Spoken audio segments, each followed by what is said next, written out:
Have you ever canceled plans with people you actually like just to sit in an empty room and do nothing? Not because you're mad at them. Not because something happened. You like these people. You'd probably choose them again tomorrow. But tonight, the thought of one more text back, one more "you up?"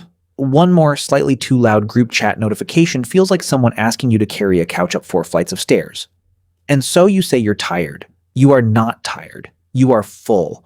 Here's the strange part nobody prepares you for.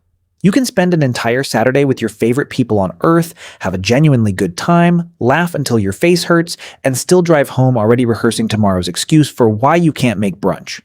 That's not a character flaw. Psychology has a name for exactly what's happening to you, and it's a lot more flattering than antisocial. Picture a weekend trip. 4 friends, 1 Airbnb, a group chat that's been buzzing with excitement for a month. Day 1 is great. Day 2 is fine. By day 3, something in you starts doing math, counting hours until the drive home, calculating how early is too early to start packing up. You're not bored of anyone. You just feel your battery bar quietly dropping every time somebody talks to you, and nobody else at that table seems to notice their own bar dropping at all. It shows up in smaller ways too. The elevator ride you take alone on purpose instead of waiting 30 seconds for a coworker so you don't have to make small talk about the weather. The lunch you eat in your car with the radio off, telling yourself it's about the parking spot and not the silence. The way you screen a call from someone you genuinely love.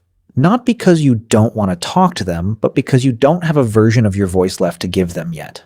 None of that is coldness. It's a nervous system quietly asking for the bill to be paid down before it runs a deficit.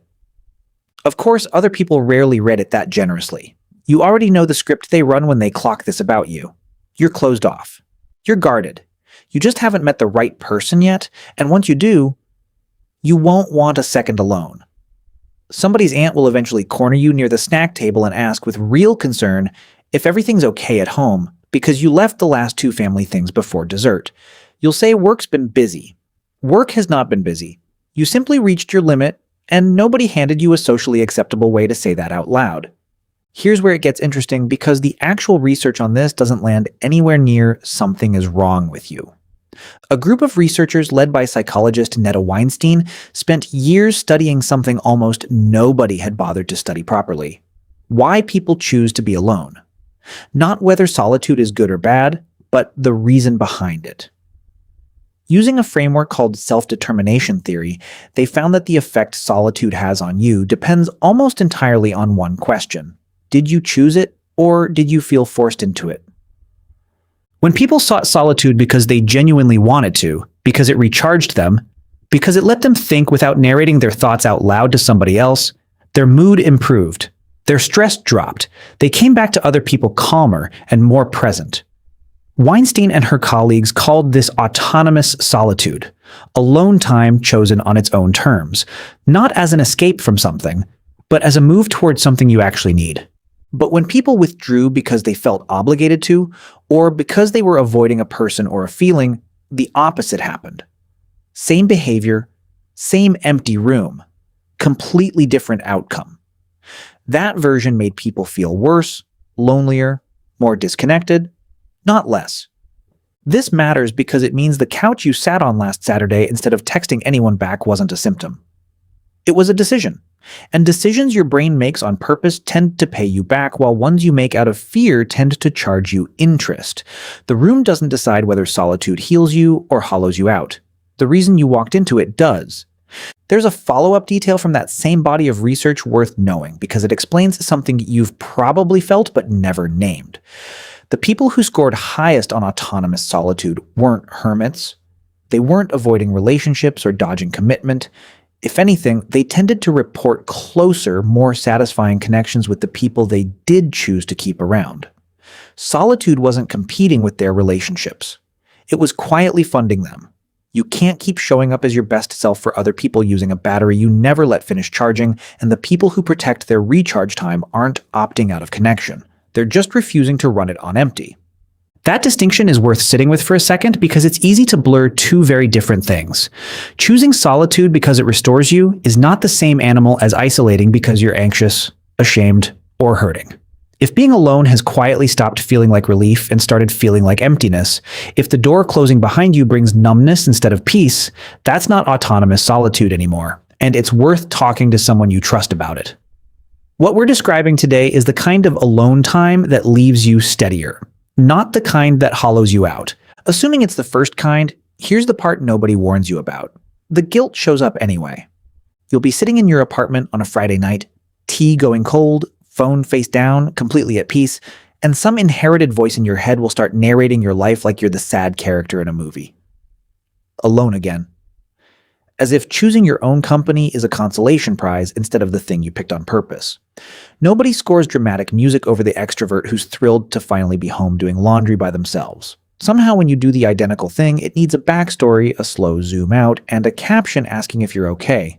Think about the people who've called you distant over the years. Chances are you weren't cold with them specifically. You just didn't have the fuel that day to perform a closeness you didn't feel, and you were honest enough not to fake it. There's a real difference between someone who avoids intimacy altogether and someone who's simply protective about when they hand it out. From the outside, those two people can look identical. From the inside, they are nothing alike. You give your full, undistracted attention to the 2 or 3 people who've actually earned it, and you refuse to hand out a diluted version of that to everyone just to seem more available.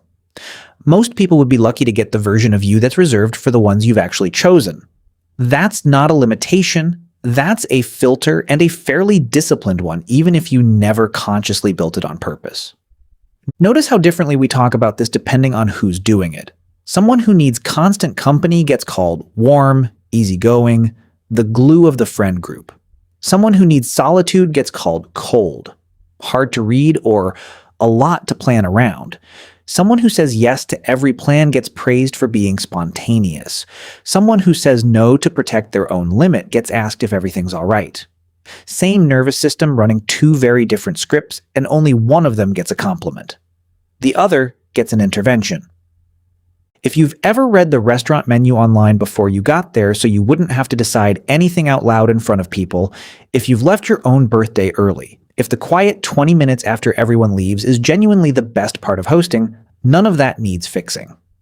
Your nervous system has been telling you what it needs for years, consistently, patiently, in a language made of tiredness and short replies and doors closing a little faster than usual. You're just finally being handed the vocabulary to actually believe it. So tell me honestly, was it the weekend trip where you started counting hours, the guilt over a peaceful Friday night, or the part about only giving your real self to a chosen few? Type whichever one hit closest, because the comment section on videos like this is always full of people quietly relieved to find out they weren't the only ones doing it. And if any of this made you realize the patterns you carry around people, around closeness, around needing to disappear sometimes, actually trace back further than you thought, there's a resource linked below built specifically for that kind of digging. It's not therapy, and it's not a diagnosis. It's a structured way to look at where this started and what it actually needs from you now.